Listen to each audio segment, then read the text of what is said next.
真係買嘅嘢好齊喎，呢啲都有呢邊。呢邊咧基本上咧就係我哋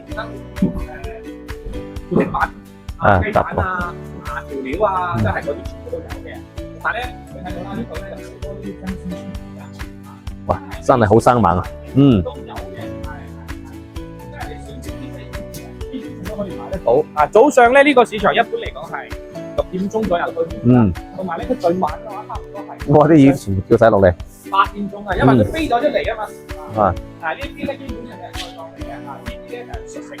主要佢係客廳同埋餐廳嘅，但係咧可以睇到佢呢個地方咧，因為有咁大個空間，佢呢度咧就做咗一個茶台喺度，有個茶幾。平時咧，如果你屋企如果有啲人中意飲茶咧，就係佢喺呢個地方啦。呢度都做埋呢啲吊頂嘅，呢啲係手控嘅。好先進喎，坐住喺度睇電視啦，後邊飲茶打麻雀都冇問題噶。Hello， 大家好，我係正行志嘅 Leo 啊。大家好，我係肥仔 Q 啊。係阿 Q 啊，點解我哋今日唔拍房走嚟拍市場嘅？係咁樣嘅，因為咧我自己咧就住喺呢附近，我哋依家咧就圍繞我哋惠陽嘅老城區啦，即係中心區呢個地方啦，同埋呢個市場咧，其實喺呢個片區嚟講都係比較大嘅。今日咧，我哋咧就揾咗2間房，我一間，阿 Leo 哥一間，咁樣咧，呢個樓盤咧，其實離呢個市場咧就差唔多係5到600米咁樣嘅距離，即係行路基本上就可以翻到屋苑入邊噶啦。咁呢個市場咧，因為我覺得點講咧，即係喺呢個地方嚟講咧，即係衣食住行，即係食啊，即係呢個我覺得呢個環節係比較重要嘅，因為有好多粉絲咧，即係問我哋，即係點解我哋依家買嗰啲屋苑咧係樓下冇菜市場咁樣。今期咧，我哋就出一期呢啲市場嘅咁樣俾我啲粉絲睇下咁啊。哦，咁樣。你之前有冇嚟過呢個市場啊？我都係第一次嚟呢邊。第一次係嘛？其實呢個市場咧係好大嘅，同埋啲價錢啊，即係入邊啲菜又好啊，肉又好啊，定係魚又好啊，都係唔貴嘅。入邊同埋其實好多都有嘅。哦，係。咁依家我哋就同阿 Leo 哥一齊啦，我哋就入去睇下，帶大家睇下個市場嘅情況咯。同埋咧，今日其實咧有啲落雨噶即係地面咧就稍微有啲濕嘅。係。哇，真係買嘅嘢好齊喎，呢啲都有呢邊。呢邊咧基本上咧就係我哋生活嗰啲副食品雞蛋調料即係嗰啲全部都有嘅。同埋咧，你睇到啦，呢度咧有好多呢啲新鮮魚㗎哇，真係好生猛啊！都有嘅，係。即係你想食啲咩魚，其實基本上都可以買得到。早上咧呢個市場一般嚟講係6點鐘左右開門。同埋咧佢最晚嘅話，差唔多係。哇！啲魚全部跳晒落嚟。8點鐘啊，因為佢飛咗出嚟啊嘛。呢一邊咧基本上都係菜檔嚟嘅。呢啲咧就係熟食。但基本上咧，如果你中意平時食啲燒臘啦，就喺呢度都可以買得到噶啦。咁 OK， 轉過嚟嘅話，可以睇到啦。呢邊咧就係賣啲肉噶啦。好似我哋食嘅豬肉啊。然後咧，呢啲檔口咧依家係休息時間㗎啦。哦，因為我哋而家1點半啦，我哋。係，我哋而家係中午時間啊嘛。佢早上嚟講，一般可以買雞嗰啲全部有嘅。可以睇到呢啲全部都係完全新鮮，即係現殺嘅。啱啱先劏㗎。係，你劏好啦，入邊係有雞籠㗎嘛。係啦，非常方便嘅咯，覺得就係。我咁兜咗一圈，其實我都發覺，基本上我哋中國全國各地嘅啲食材啊，其實呢度都有喎。有，真係好齊全啊！呢度係，同埋其實你可以睇到，我依家喺市場入邊出到嚟，佢出邊呢條路即係呢條街，哇，仲有好多喎。係，佢一排過嘅，好似對面嗰一排一直落去都有好多買餐買藥同埋我哋嗰啲水果、新鮮水果都有佢好在可以睇到啲牛茸肉啦，其實全部都有嘅。即係其實點講咧，即係。你喺呢邊生活嚟講，你買咗咧真係非常之方便咯。係啦，係，即係點講咧？如果啲粉絲朋友仔咧係中意咁樣啲老城區嘅生活咧，中意買餸嘅喺呢個片區嘅話，我覺得就可以考慮我哋今日要睇嘅呢間房啦。OK。咁Leo哥咁我哋依家有啲落雨，然之後個市場咧我就帶過真係俾我哋嘅粉絲睇下。如果佢哋真係有興趣，下次咧我哋去帶佢過嚟親自體驗一下。OK， 冇問題。咁我哋而家事不宜遲，就去睇下個屋苑嗰個位置咯。OK， 我哋而家出發。好啦，我哋而家咧就同阿 Leo 哥一齊嚟到呢個屋苑嘅門口即係佢出邊呢條街呢個位置啦。其實Leo哥，我想問下你，即係你對呢個位置咧，其實你了唔了解咧？梗係了解啦，呢度屬於我哋惠陽嘅中心區啊。其實鏡頭可以跟隨我嘅指引去到右手邊呢度，配套好齊全嘅。呢個屋苑樓下有工商銀行啦，呢邊嘅話有藥房啦、口腔門診部啦，同埋啲便利店啊、生鮮店啊，包括到下邊嗰啲養生嘅會所，有棋牌按摩啊、洗腳，同埋啲八刀湯啊、客家美食啊。連鎖呢都有啦，係係啦，其實配套好齊全嘅，呢度因為屬於中心區啊嘛，同埋我哋頭先喺嗰度市場過嚟呢度都係幾分鐘嘅路程啊，行路幾分鐘就到噶啦。係啊，咁我哋呢個地方咧，如果我哋要坐地鐵嘅話，如果去地鐵咧要幾耐咧？哦，咁其實呢度去我哋嘅沙田地鐵站都好近嘅啫，佢哋大概都係4點幾公里，你坐個車過去都係10分鐘左右就可以到我哋沙田地鐵站噶啦。係啦，咁 OK 啦。今日咧，我同阿呢個哥咧一嚟就揾咗一套即係一間單位嘅。但係咧，呢個哥你嗰間單位咧係幾大嘅咧？哦，我嗰間單位咧就係一個細隻嘅，係一個小姐姐嘅一手房。咁佢依家就52個平方，要價先至20幾萬，性價比好高㗎。咁啊，叫你嗰套單位有咩情況啊？我嗰套啊，我嗰套大唔同喎，我嗰套大積嘅喎，130個方左右嘅喎，就比較大好多。係，佢大3房嚟㗎。咁 OK，我哋試開試啦，因為有啲落雨啊，我哋依家咧就上去間屋睇下情況啦。出發。好啦，我哋依家咧就嚟到呢個單位嘅門口，都係屬於呢個單位入邊嘅呢個位置啦。咁 OK 啦，睇房之前咧，先介紹下業主嘅情況啦。業主係咁樣嘅，佢之前自己住咗差唔多2年嘅時間，然之後都係重新分身咗，想俾屋企嘅老人家住啊，俾佢自己父母住。但係咧，佢屋企嗰度咧，父母自己就真係住慣咗，平時咧就喺老家嗰啲朋友親戚咧，就係即係老家嗰邊咧，佢依家咧就唔想出嚟。唔想出嚟嘅話，佢依家工作調動咧又唔喺呢個城市，所以話佢依家就想出咗佢。目前呢一套房咧係130個積嘅，佢係大3房同埋好大一個客廳嘅。佢依家咧就76萬8啦，就有交易，單價其實都係差唔多係5000左右，5000出頭啲咁樣嘅嚇。呢個價錢其實喺呢邊嚟講都唔貴嘅，因為我哋呢一片區咧係屬於我哋惠陽嘅中心區，即係我哋嘅老城區呢個地方啦，靠區政府啊、啲菜市場啊，同埋去我哋嘅深圳啊、沙田地鐵站咧都係非常之近嘅。咁 OK 啦，我哋接落嚟咧就同大家介紹下呢間屋嘅情況啦。我入到嚟可以睇到啦，我身後呢個位置可以睇到咁樣嘅可視對講機咧，其實你依家係睇唔到噶啦，因為呢個小區咧佢係15年嘅，到交樓到依家咧其實都有差唔多15年嘅。呢啲設計咧相對嚟講都係老啲噶，但係咧覺得真係有啲復古嘅，即係好似有啲懷舊啲感覺啊。咁好嘅，入到嚟嘅話，呢個地方咧佢就做咗2個鞋櫃，係唔係做係買咗2個鞋櫃。呢個鞋櫃咧，其實佢都係新買嘅，因為諗住咧有咁大間屋嘛，平時佢父母過嚟同埋佢自己過嚟帶埋啲細路仔啦。如果一家人多嘅話，有啲咁大嘅鞋櫃咧，平時比較夠用嘅啊。咁 OK， 因為我哋嘅攝影師咧可以企喺呢個方向咧，可以睇下佢成一個客廳嗰個設計啊。喺呢個方向咧可以睇到啦，哇！完全感覺係唔一樣嘅可以睇到佢啲裝飾咧，其實佢自己有分身過嘅同埋呢啲燈咧，佢自己都換咗嘅。呢個位置咧都係佢屬於個客廳同埋餐廳嘅，但係咧可以睇到佢呢個地方咧，因為有咁大個空間，佢呢度咧就做咗一個茶台喺度有個茶几。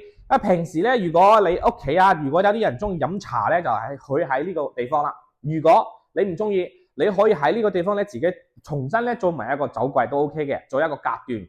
然之後喺呢度咧，或者擺一張麻雀台打個麻雀其實都 OK 嘅。隔離呢個地方咧，就係我哋嘅餐台啦。佢呢個餐台咧係擺咗一個4人位長方形嘅。其實呢個空間仲有咁多，佢唔做嗰啲酒櫃，我覺得真係有啲細咯咁樣。你可以睇到，其實呢啲都係好新淨嘅。咁入到嚟嘅話，佢餐廳嘅隔離呢個地方咧，就係我哋嘅廚房啦。你可以睇到呢個廚房咧，佢係屬於一個 L 型嘅。咁佢呢個廚房咧，其實真係嚟講好大好長可以睇到我依家行到呢個位，同埋我哋鏡頭嘅距離有幾遠咁樣嘅同埋嗰啲地方咁闊，即係你簡單嚟講咧，即係你2個小朋友喺度打球都得啦或者咩可以喺度開車兜嚟兜去。當然啦，廚房呢個地方咧就比較唔安全因為有明火嗰啲嘛，相對嚟講就唔好喺度廚房玩。其實有咁大空間，你入邊咧，平時如果話人多，你中意煮飯嗰啲人咧喺呢度幫手一個人洗菜切菜配菜同埋一個炒菜，好似一個我哋出邊嗰啲餐廳嗰啲廚房一樣，有咁大係完全夠噶啦。上面都做埋呢啲吊頂嘅呢啲係手控嘅，好先進咁 OK， 過嚟嘅話呢個地方咧，其實你可以擺一個4開門嘅嗰個雪櫃係冇問題嘅，同埋呢度咧有個轉彎角。佢呢個地方咧，其實之前嘅話佢係一個露台嚟嘅，佢將呢個露台咧就封咗，造成呢個廚房入邊嘅空間啦。以後咧你將洗衣機咧就完全可以擺喺呢個位置，呢個咧可以擺個雪櫃位啊，仲有咁闊嘅空間，其實都夠用噶啦。即係一般嚟講，你一家好似5、6口人嚟講嘅話，基本上住喺咁大嘅單位係完全足夠嘅。如果多啲人，其實6到7個都冇問題嘅。咁 OK， 廚房咧過到嚟嘅話，呢度咧就係佢嘅洗手間啦。因為咧佢呢間裝修咧，佢都係屬於嗰啲比較中式偏簡易式嘅。咁可以睇到啦，佢呢度咧就冇做嗰個乾濕分離啊。如果到時你中意嘅話，可以自己加一個玻璃嘅。乾濕分離就 OK 噶啦，其實喺呢個位置，空間都有咁闊其實呢個空間其實如果中意你擺浴缸嘅話，你可以擺個浴缸喺呢度都冇問題，係 OK 嘅。呢度都一樣，都係有明窗嘅，可以打開到嘅。通氣係完全冇問題嘅。佢呢個其實就洗手間就大，其實咧其他入邊嘅冇咩太多嘅嗰啲特色嘅。咁 OK， 喺呢度可以睇到啦，佢係客廳。客廳開間咧，從電視背景牆同埋沙發呢個位置咧，差唔多係有4米左右嘅距離。佢呢個咧擺咗一個3人位同埋一個貴妃椅嘅，你睇到個空間仲有咁大，其實你嘅梳化都可以再換大啲都冇問題。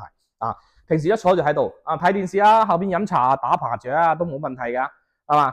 但係我覺得呢個茶幾可能就小氣咗啲咯，同埋啲電視櫃你可以睇到噶，佢係擺咗2個咁大嘅，即係嗰啲空間有咁闊咯。同埋呢啲電視其實佢呢個電視差唔多係有50寸嘅，但係佢背景牆咧呢邊又太大啦，你咁樣一睇起嚟就顯示唔出嚟，佢就覺得好似比較細啊。如果係咁樣嘅空間，其實我覺得可以買一個70寸嘅或者80寸嘅都 OK， 真係好大啊！咁嘅電視擺住喺度，呢個位置咧可以另外加裝一個酒櫃如果係我裝嘅話就咁樣做咯，我覺得就會更加實用啲嘅。咁 OK， 客廳出到嚟嘅話，呢度咧就係佢嘅陽台啦。佢呢個陽台咧其實都夠大嘅。我睇嘅話，計一下差唔多都有10到12個積左右嘅，佢唔係完全方正嘅，可以睇到嗰邊細呢邊大，即係好似有個弧形咁樣嘅設計，可以睇到啦。同埋呢景觀你可以睇到嘅，因為咧富力達呢個小區咧，佢係屬於我哋老城區呢邊啦，佢嘅景觀咧就係睇我哋呢啲農民房咯，即係老城區同埋新城區嘅最大嘅區別係咩嘢咧？就係佢嘅城市環境即係我哋叫做咩即係環境唔同點講？但係老城區有老城區嘅好處咧，就係你買嘢食嘢呢啲方便，同埋你嘅交通方便咯，係咁樣咧。咁 OK 啦，睇完我哋嘅客廳呢個位置啦，我哋依家就睇下佢嘅3間房啦。因為佢呢個咧係3房嘅。OK， 我哋依家睇第一間房啦。呢個第一間房咧就係我哋嘅小朋友嘅房間啦。相對嚟講咧唔係好大。佢呢度咧仲擺咗1.5米嘅床，呢個邊咧係擺咗一個床頭櫃嘅。以前嘅設計咧嗰啲票係咁樣嘅，比較高啲噶，同埋呢度咧其實都有利用嘅空間咯。如果係我喺上邊呢個地方，其實都可以定做一個咁高咁闊一個台喺度，平時咧可以做一啲收納咁樣嘅。對面咧嗰度咧就做咗衣櫃，個衣櫃咧全部都係做到頂嘅，同埋啲房間啲空調全部都係有嘅，空調呢啲全部都係裝好噶，都係格力嚟噶。但可能匹數咧唔係太大，因為咧佢房間唔大啊嘛，所以話唔使咁大個匹數嘅空調。OK， 我哋睇第二間房。第二間房咧可以睇到啦，佢呢間房咧就同啱先我哋睇嗰間咧係差唔多嘅，但係相對嚟講佢大少少可以睇到佢呢個房間咧係擺咗2個床頭櫃嘅，1.5米嘅床仲有嗰邊仲有一個床頭櫃嘅。嗰度咧就係我哋嘅衣櫃一樣，佢都係做到頂嘅。呢2個房間其實還好咯。住起嚟係冇問題嘅。佢呢個房間咧就冇裝空調啦。可能之前嘅話，呢個咧就小朋友可能唔用咯。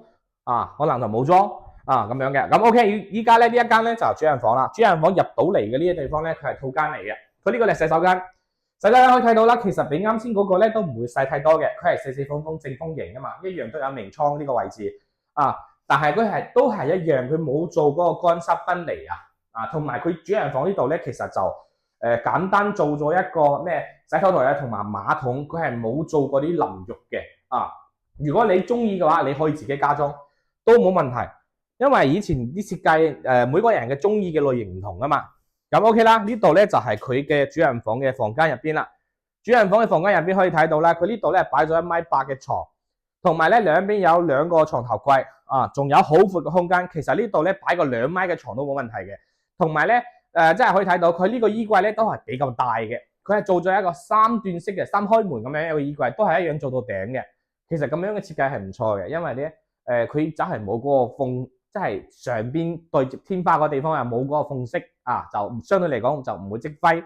咁呢個地方咧，佢就擺咗一個簡易式嘅啊，都係屬於簡約式嘅咁樣一個梳妝台啦。即係平時你可以喺即係你老婆啊或者女朋友啊喺呢度化下妝啊、貼下面膜係冇問題嘅。